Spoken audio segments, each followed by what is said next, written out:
The writers didn't want to be replaced by AI because they thought the directors were going to use the AI to make better stories, which is proven to be not the case. False. Sony is going to start doing that. Yeah. Which I don't know how that's going to go. It's very complicated at times because we're all trying to figure out how to use this in a way that's not going to cost people their jobs, but it will cost people jobs, and that's the unfortunate part. Because I went to school a lot for a lot of the stuff I do, and I continue to try to learn and do all these things. But if an AI is going to come and create things as easily as I can, it's upsetting. And digital art too. Digital art is taking a hit pretty bad, and there's even people have started coming up with programs to where you can put, like, if you draw something online, or not online, but if you drew something and you want to put it out online, right?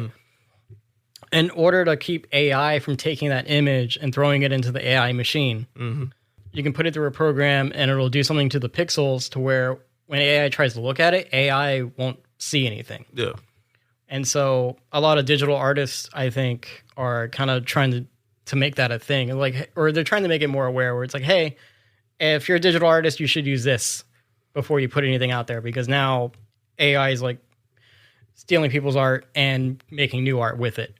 There was a Pokemon card, like the Pokemon TCG. They do a competition like every year or whatever, where like you can draw a Pokemon card, and if you win, it gets made into a real card. They had to disqualify a lot of people because it turns out they just used AI to make the Pokemon cards.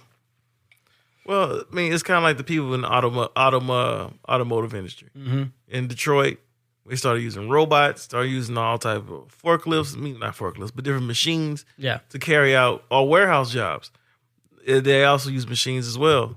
So it's going to have to be a give and take at the end of the day. Yeah. I mean, at the end of the day, AI is a tool. It's not a solution. Yeah, right? It's not going anywhere. Same thing with these like music generators, right? They're fun to play with, and they're great for like you and I, who we don't have a musician to make us our music, and we don't have the money to afford the licensed music we want, and even not even a little bit. I mean, I use stock free music, but I get it through my job. So if I lost my job, we'd have to subscribe to another stock free site to be able to download stock free music from. There's also YouTube. If you have a YouTube account, there's actually like a music library you can use, but I think it's just a music library. I don't really know if they have sound effects. Yeah. Spotify for podcasters used to allow you to use music, but that just went away very recently. I'm pretty sure Apple does it. I'm pretty sure iHeart does it. Right. So AI kind of works out for us because it allows us to use basically royalty-free music that's should be more or less original, but it is copying it from other music. So if you're a music maker, you shouldn't use an AI music generator to make a track or whatever, right? I can see, like, if you want to play with like maybe what a beat would sound like, or maybe what lyrics would sound like in a certain genre, you can put that in there and it'll spit something out, and then you can work off of that, right? You can basically create your own reference track. Yeah, because we saw Drake do it. Yeah. He did it with this to Kendrick Lamar, who he had. That bit him, though. That came back to bite him because he used Tupac and he used Snoop Dogg. Yeah. And it sounded nothing like him. Yeah. Because AI doesn't. And that's the good thing about AI right now is like you can very clearly tell it's AI. Something about the way the words are, even the imaging. If you look at an AI image enough, like you can tell it's very, very strange. Well, because the cadence was off. Like all the cadence, I was like, that's not how Tupac raps at all. Yeah. This is clearly Drake rapping. Yeah. You clearly could tell that was Drake rapping on that.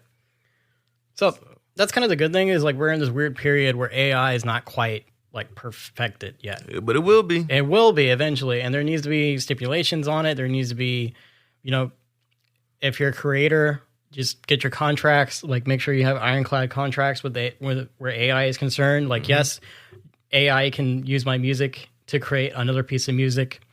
I don't know how it's all going to work out. Obviously, like it goes higher up than us two. It really does. So way above our pay grade. Yeah, but it is scary times for people who do voice or even like just on the technical side, because like I said, AI should be a tool. It shouldn't be the solution. It should be something you can use to test out some things. But like even Chat GPT, right? People use Chat GPT to write whole essays. Yep. You shouldn't do that. Like if you're an author and you're working on a fictional tale, you can probably use Chat GPT as like maybe if you're just need an idea to write something off of, you can throw it in Chat GPT, maybe it'll spit something back to you, and then you can kind of mold and shape that to a better, more fluent way. Yeah. I know a lot of people that use that chat, what's it called again? Chat GPT. Chat GPT. Yeah. Meta has it. Facebook has their own now, like the Meta thing that nobody wants to use. A whole bunch of people that use it. So it's weird times. It's just, we're all a little cautious on it. And also AI should be made to do our dishes and menial tasks and not take our art away from us, right? Do our dishes. Huh? Like this is a fun thing that we do. True. And if someone comes along and is like, oh, hey, you can actually just record like 3 sentences and make an AI podcast every week, that wouldn't be as fun. It would be easier, but it wouldn't be as fun. It wouldn't be as fun as being able to like sit down and like, BS. And converse, yeah. Yeah. True. So I just wanted to bring that up. Like this AI story that I saw earlier, and then, with the AI music thing we were talking about, it just kind of fits. It's also, it's something we're dealing with on a daily basis now, and it's not going to go away. It's like any other piece of technology that gets introduced. It's not going to go away.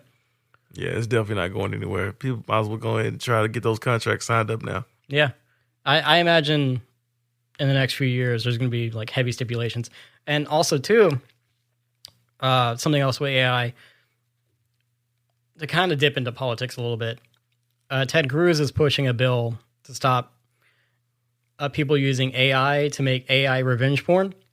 Yeah. Now, AI revenge porn, or just AI porn in general, has been around for years, right? There's been plenty of times where I've seen like a fake photo. We all have seen of a celebrity naked, but it's not really a celebrity. Like photoshopping has been doing that for years. It looks bad. It looks bad too. Yeah. But recently, I guess there was like a middle-aged student who middle school. There's a middle school student who a classmate of hers made AI revenge porn of her. Like basically it took her face, put it on like a porn star's body. Yeah.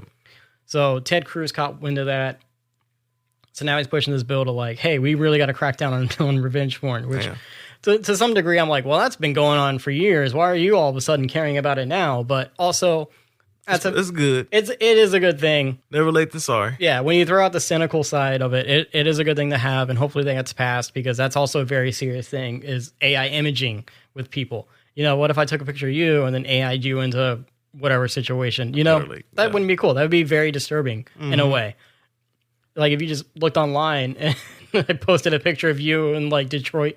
Which like I say, I've been on Instagram lately, and I have seen these different pictures of famous people, and it's like you can clearly tell because it's airbrushed at the neckline. Yeah, at the neckline it looks totally different. Yeah, so it's better late than never. Yeah, it's better late than never. Now, something cool with AI that I do kind of like seeing is, I don't know if you ever seen them popped up on YouTube, but they're like weird AI versions of shows and movies that are out now. Mm-hmm.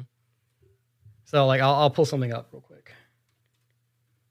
Yeah, so it'll be like these weird movie trailers of like versions of television shows or series. Like this one's Power Rangers in the 1950s. And it's all AI imaging, right? Yeah. But it looks real. It looks real. No, I mean it still looks fake. Like you can still tell it's fake, because also like all the people are staring. They're staring at the camera. But I enjoy watching these because it's like a weird look into another universe. Like this is an alternate universe where this is. Oh, okay. Yeah, I have seen these. Like this is some other universe's version of the Power Rangers, or this is some other universe's version of like this horror movie or whatever. Like a video game. Almost, but it's just a video game looks better than this. Yeah, and it's very odd. And if you pay attention, sometimes like some of the weaker ones, like the faces, like will morph as the video is going. They're very strange. That was downright creepy. Yeah, but they're interesting to watch just because it's like a lens into an alternate reality. That was downright creepy. Yeah, like this one's for Freddy Krueger. They're really weird, but they're really kind of cool. And I mean, there's not like a specific channel that does them. It's just if you type in Nightmare on Elm Street 1950s, that's what you get. Panavision, it'll pull up that, and it'll pull up a bunch of other ones. Those are real interesting to watch. I will admit. And those just serve as like what ifs. Yeah. They're not trying to sell like, oh, this is Nightmare on Elm Street. A new movie coming out. You're right. Yeah, they're not like, this is a new thing. It really tells you in the title, like, this is this version of this.